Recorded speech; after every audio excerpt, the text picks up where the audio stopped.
வணக்கம் வணக்கம் மக்களே, அனைவருக்கும் வணக்கம். இன்று நம்ம பார்க்கக்கூடியது பார்த்தீங்க அப்படின்னா, அனைவருமே எதிர்பார்த்துட்டு இருந்த ஒரு சூப்பரான ஒரு அப்டேட் கொடுத்துருக்காங்க. அதாவது எலெக்ஷன் டைம் வரப்போ இந்த எம்ப்ளாய்மெண்ட் ரினிவல் அப்படிங்கிறத நான் ஒன்ஸ் பார்த்தீங்கன்னா அப்டேட் பண்ணியிருந்தேன். நிறைய விதமான வீடியோக்கள்லையுமே நான் ஒன் பை ஒன்னாக சொல்லியிருப்பேன். அதாவது இந்த எம்ப்ளாய்மெண்ட் ஆஃபீஸில் ரினிவல் பண்ணியிருந்தாங்க அப்படின்னா வேலைவாய்ப்பில் சீனியாரிட்டியில் அப்டேட் கொடுப்பாங்க அப்படின்னு சொல்லிட்டு. இப்போ நிறையா பேர் பார்த்தீங்க அப்படின்னா என்ன சொல்கிறாங்க அப்படின்னா, இது வேலைவாய்ப்புக்கு பிறகு தானே இது தேவைப்படுது, அப்போ வாங்கிக்கலாம் அப்படிங்கிற மாரி சொல்கிறாங்க. இது பார்த்தீங்க அப்படின்னா அப்பொழுது வாங்கக்கூடிய ஒரு விஷயம் கிடையாது. இது நீங்கள் 10வது முடிக்கிறப்பயே நீங்கள் வாங்கி வச்சுக்கணும். 12வது முடிக்கிறப்பையும் மறுபடியும் பதிவு பண்ணி வச்சுக்கணும். அதுக்கு ரினிவல் அப்படின்னு ஒரு டேட் ஒன்று கொடுக்குறாங்க அரசு தரப்புலேருந்து. அந்த டேட்டப்போ அப்பப்போ நீங்கள் போய் ரினிவல் பண்ணிக்கணும். அதுதான் பார்த்தீங்க அப்படின்னா இங்கே முக்கியமான ஒரு தகவலாக சொல்லப்படுது. 10th குவாலிஃபிகேஷனும் சரி, 12th குவாலிஃபிகேஷனும் சரி, டிகிரி எலிஜிபிளும் சரி, எல்லாமே ஒன் பை ஒன்னாக நீங்கள் அப்பயும் அப்டேட் பண்ணி வச்சுக்கணும். இது எப்படி அப்படின்னா, ஒட்டுக்கா அப்போ வாங்க முடியாது. இது எந்த ஒரு இடத்துலையுமே நீங்கள் சரி செய்ய முடியுமான்னு கேட்டால் கிடையாது. அதாவது இதை நம்ம ஃபண்டு கொடுத்து வாங்கிக்கலாம், ஃபண்டு கொடுத்து மாற்றிக்கலாம் அப்படிங்கிற விஷயம் கிடையாது. இது முழுக்க நீங்கள் அப்பயே நீங்கள் பதிவு பண்ணால் மட்டும்தான் இது எலிஜிபிள் ஆகும். இல்லை இப்போ நான் பதிவு பண்ண மறந்துட்டேன், இப்போ எப்படின்னா 2010ன்னு வச்சுக்கோங்களேன். 2010 நீங்கள் 10வது முடிக்கிறீங்க. அதுவே 2015 வரக்குள்ள தான் உங்களுக்கு ஞாபகம் வருது.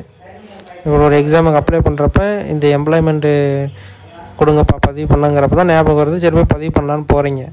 ஆனால் உங்களால் 2010 பண்ண முடியாது. 2015 தான் நீங்கள் போயிருக்கீங்க அப்படின்னா, என்றைக்கு போகிறீங்களோ அந்த இயரு அந்த டேட்டில் தான் உங்களால் பண்ண முடியும். அதுக்கு இப்போ ஒரு ஆஃபர்ஸ் என்னன்னா, 2010 நீங்கள் பண்ண வேண்டியது பண்ணலையா, இப்போ பண்ணிக்கங்க. புரியுதுங்களா?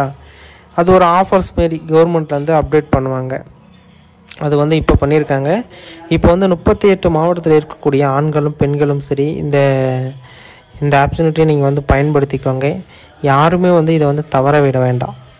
இல்லைப்பா நான் என்ன அப்ளைவே பண்ணலை அப்படிங்கிறத பார்த்தீங்க அப்படின்னா, உடனடியாக இப்போயே புதுசாக ரிஜிஸ்டர் பண்ணி உடனே மறுபடியும் போய் நீங்கள் அந்த டேட்டில் மாற்றிக்கணும்.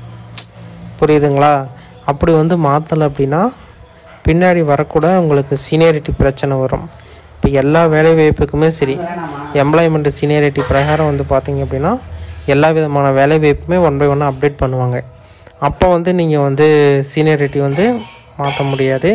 இப்போயே அவங்க ஆஃபர்ஸ் கொடுக்குறப்பே பார்த்தீங்க அப்படின்னா நீங்கள் சீனியாரிட்டி மாற்றிக்கிறது ரொம்ப ரொம்ப ரொம்ப ரொம்ப பரவாயில்ல. ஓகேங்களா? இதில் என்னென்ன எலிஜிபிள் அப்படின்னா, நீங்கள் 10th 12th டிகிரி டிப்ளமோ எது முடிச்சிருந்தாலுமே நீங்கள் அப்ளை பண்ணி வச்சுக்கிறது பரவாயில்ல. இதில் என்னென்ன தேவைப்படுது, இப்போ அப்ளை பண்ணணும் அப்படின்னா என்ன ஃபார்மேட் அப்படின்னு பார்த்தீங்க அப்படின்னா, இதுதான் ரிஜிஸ்ட்ரேஷன் ஃபார்ம் அப்படிங்கிற மாதிரி சொல்லுவாங்க. இந்த ரிஜிஸ்ட்ரேஷன் ஃபார்மில் தான் நீங்கள் பார்த்தீங்க அப்படின்னா எல்லாமே கரெக்டாக ஃபில் பண்ணணும். ஃபஸ்ட்டு பார்த்தீங்க அப்படின்னா உங்களுடைய நேமு, அடுத்தது ஜென்ரல், நீங்கள் மேலா ஃபீமேலா அப்படிங்கிற மாரி கேட்பாங்க. நெக்ஸ்ட் பார்த்தீங்க அப்படின்னா உங்களுடைய மெயில் ஐடி, உங்களோட மெயில் ஐடி கரண்ட்டில் ஒரு மெயில் ஐடி இதுக்குன்னே தனியாக ஓப்பன் பண்ணி கரெக்டான ப்ரொசீஜரில் ஓப்பன் பண்ணி வச்சுக்கோங்க. அந்த மெயில் ஐடி கரெக்டாக இருக்கணும். அங்கே தேவையில்லாத அங்கே வர ஸ்டார் கொடுக்கல, எதெல்லாம் ஸ்டார் கொடுத்துருக்காங்களோ அது எல்லாமே கட்டாயமாக தேவைப்படும். அதுவே ஸ்டார் இல்லை அப்படின்னா அது தேவைப்படாது. ஆனால் நீங்கள் எல்லாமே கரெக்டாக கொடுத்துக்கணும். மெயில் ஐடிங்கிறது உங்களுக்கு கரெக்டாக வேணும். ஏன்னா ஒரு ரினிவல் டேட்டா இருக்கட்டும், மெயிலுக்கு உடனே மெயில் வந்துக்கிட்டே இருக்கும். ஒரு 2-3 மெயில் நீங்கள் மெயில் வருது அப்படின்னு சொல்லிட்டு செக் பண்ணி பார்த்துக்கலாம். அடுத்தது பார்த்தீங்க அப்படின்னா அந்த மெயில் ஏதோ ஒன்று உங்களுக்கு ஏதோ ஒரு அப்டேட் பண்ணுறாங்க அப்படின்னா உடனே அப்டேட் வந்துடும் மெயிலுக்கு. நீங்கள் போய் செக் பண்ணி பார்த்துக்கலாம். பாஸ்வேர்டு மறந்துட்டீங்க அப்படின்னா மெயிலுக்கு வர வச்சு பார்த்துக்கலாம். இதுமாரி நிறைய விஷயம் இருக்குது. அதனால் நீங்கள் மெயில் ஐடியை கரெக்டாக நீங்கள் கொடுத்துக்கோங்க. அடுத்தது user ID, password. User ID என்ன அப்படிங்கிறத போட்டுக்கலாம். பாஸ்வேர்டு ஒரு 8 கேரக்டர் இருக்கிற மாதிரி பார்த்துக்கோங்க. அட்டு, காசு சிம்பிளு, ஆஸு இதுமாரி ஏதோ ஒன்று நீங்கள் அதில் வரணும். நீங்கள் பார்த்துக்கோங்க. முதல்ல பார்த்தீங்க அப்படின்னா லெட்டரு, கேப்சலில் ஒரு லெட்ரு, ஸ்மாலில் ஒரு லெட்ரு. அதாவது நான் சொல்கிறது எப்படின்னா நீங்கள் புரிஞ்சுக்கோங்க. இப்போ வேல்னு இருக்குன்னா வி கேப்சலில் போட்டு இஎல் ஸ்மாலில் போட்டுக்கணும். அப்படி கன்ஃபார்ம் பண்ணிக்கோங்க.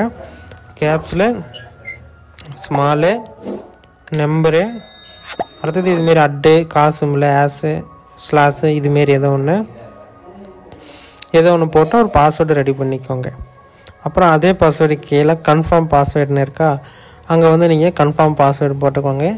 அடுத்தது உங்களுக்கு ஃபேவரட் கலர்ஸ் என்ன அப்படின்னு சொல்லிட்டு சூஸ் பண்ண சொல்கிறாங்களா, அதை ஒன்ஸ் நீங்கள் வந்து ஆட் பண்ணிக்கோங்க. அடுத்தது ஆதார் கார்டு நம்பர், உங்களுடைய ஆதார் கார்டு நம்பர் இப்போ வந்து கேட்குறாங்க. ஃபஸ்ட்டில் வந்து பார்த்திங்க அப்படின்னா இது வந்து கன்ஃபார்ம் கிடையாது. ஆனால் இப்போ வந்து பார்த்திங்க அப்படின்னா இதை வந்து கன்ஃபர்மேஷனாக கொண்டு வந்துட்டாங்க. கன்ஃபார்ம் பண்ணுறதுக்கு உண்டான ப்ரொசீஜர்லாம் ஸ்டார்ட் பண்ணிட்டாங்க. ஆனால் இது வந்து ஒரு முக்கியமான தகவலானா கட்டாயமாக முக்கியமான தகவல். இதில் நீங்கள் ஆதார் அப்டேட், அதாவது ஆதார் நம்பர் அப்டேட் பண்ணுறதுக்கு முன்னாடி உங்களுடைய கண்விழி, கைரேகை, அடுத்தது வந்து பார்த்திங்க அப்படின்னா உங்களுடைய ஃபோன் நம்பரு, உங்களுடைய டேட் ஆஃப் பர்த்து, உங்களுடைய அட்ரஸ்ஸு, இப்போ நான் சொன்னது எல்லாமே வந்து கரெக்டாக இருக்கணும்.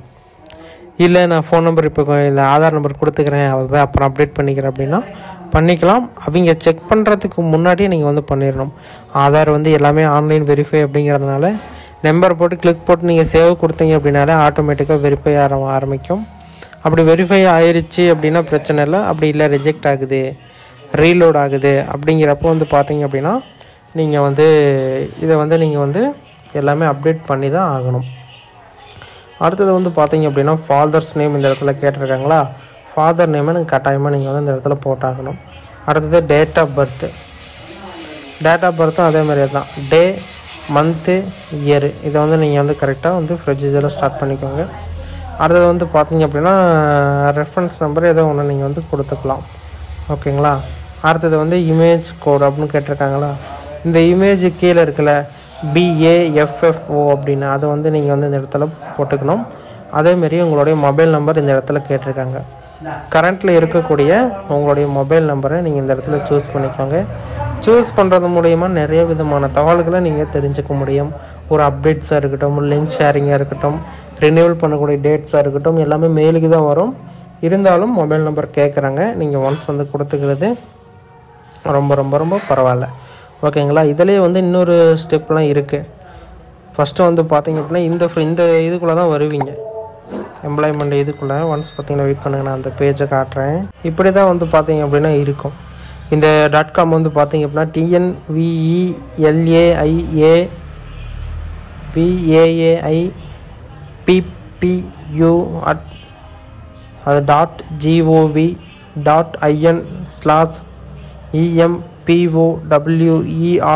இதுதான் வந்து இதோடைய முழுமையான வெப்சைட்டோட லிங்க்கு.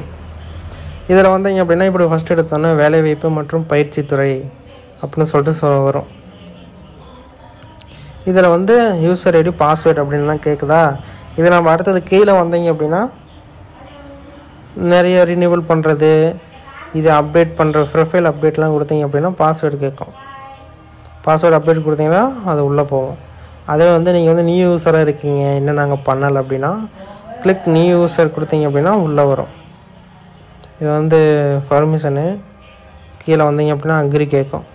நான் இங்கே கொடுக்கப்பட்டுள்ள விவரங்கள் என் அறிவிற்கு தெரிந்து உண்மையாக அப்படின்னு சொல்லிட்டு சொல்கிறாங்க. ஆமாம் அக்ரி, நான் ஒப்படைக்கிறேன், உங்களுக்கு வந்து கரெக்டாக நான் வந்து இது பண்ணுறேன் அப்படின்னு அளவு கொடுக்கணும். லோட் ஆகிட்டு வரும். இது வந்தோன்னே வந்து பார்த்திங்க அப்படின்னா நேமு ஜென்ரல் மேலோ ஃபீமேலா, மேல்னு கொடுத்துக்கோங்க. அப்புறம் மெயில் ஐடி, உங்களுக்கு கரண்ட்டில் என்ன மெயில் ஐடி வச்சுருக்கீங்களோ அது போட்டுக்கோங்க. அடுத்தது வந்து யூசர் ஐடி, அது மெயில் ஐடி இன்வால்வ்டுன்னு வந்துருச்சு, அது கரெக்டாக மெயில் ஐடி போடணும். யூசர் ஐடி, பாஸ்வேர்டு வந்து பார்த்திங்க அப்படின்னா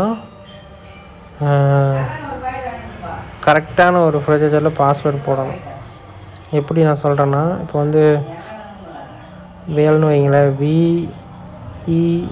VEL ஸ்மாலில் போட்டோன்னா ரெண்டு ஸ்மால் ஒரு கேபிட்டல் போட்டோன்னா அடுத்தது அட்டு போடுங்க. இப்போ 1 2 3 போடுங்க. இதுமாரி போட்டிங்க அப்படின்னா இதுமாரி போட்டு 8 கேரக்டர்ஸ் வரணும். இன்னும் வேல்னு போட்ட இடத்துல இன்னும் 2 லெட்டர்ஸ் வந்து சேர்த்து போட்டுக்கோங்க. ஓகேங்களா. இதெல்லாம் கரெக்டாக பண்ணினா தான் அடுத்தடுத்த ஸ்டெப்பு கரெக்டாக வந்து இது ஆதார் நம்பரு, அடுத்தது ஃபாதர்ஸ் நேமு, அடுத்தது டேட் ஆஃப் பர்த்து, அப்புறம் அட்ரஸ் ப்ரூஃப் என்ன வைக்கிறீங்க, ஆதார் வச்சுக்கலாம், ID card, driving license, PAN card, passport, ration card, voter ID இது எல்லாமே நீங்கள் வந்து வச்சுக்கலாம். நீங்கள் வந்து பார்த்தீங்க அப்படின்னா டிரைவிங் லைசன்ஸ் வைக்கலாம். மேக்ஸிமம் ஆதார் கார்டு வச்சுக்கோங்க. ரெஃபரன்ஸுக்கு ஒரு நம்பர் வந்து கொடுத்துக்கோங்க. நெக்ஸ்ட் வந்து பார்த்தீங்க அப்படின்னா இந்த இமேஜில் இருக்கிறத இங்கே வந்து டைப் பண்ணுங்கள். என்ன இருக்குதோ அது அப்படியே 38 ஓகேங்களா. இதுதான் கரெக்டு. கொடுத்துட்டு உங்களுடைய மொபைல் நம்பர் ஏதோ ஒன்று நீங்கள் உங்களோட மொபைல் நம்பரு கரண்ட்டில் இருக்கிறத பார்த்துட்டு மொபைல் நம்பர் கொடுத்துக்கோங்க. சேவ் கொடுத்தீங்க அப்படின்னா ரினியூவல் ஆகிரும்.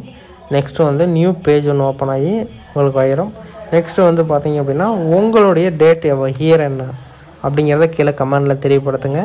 அதாவது நான் இந்த இயர்லேருந்து இந்த இயருக்குள்ளே நான் வந்து விண்ணப்பிச்சிருக்கணும் அப்படின்னு ஒரு டேட் வச்சுருக்கீங்களா, அந்த இயர்ஸை கீழே கமெண்டில் தெரியப்படுத்துங்க. நாங்கள் முடிஞ்ச வரைக்கும் பார்த்துட்டு ரிப்ளை கொடுக்குறோம். இந்த இயருக்குள்ளே இருக்கீங்க கட்டாயமாக விண்ணப்பிச்சிக்கலாம் அப்படிங்கிற அப்டேட்டையும் கொடுக்குறோம்.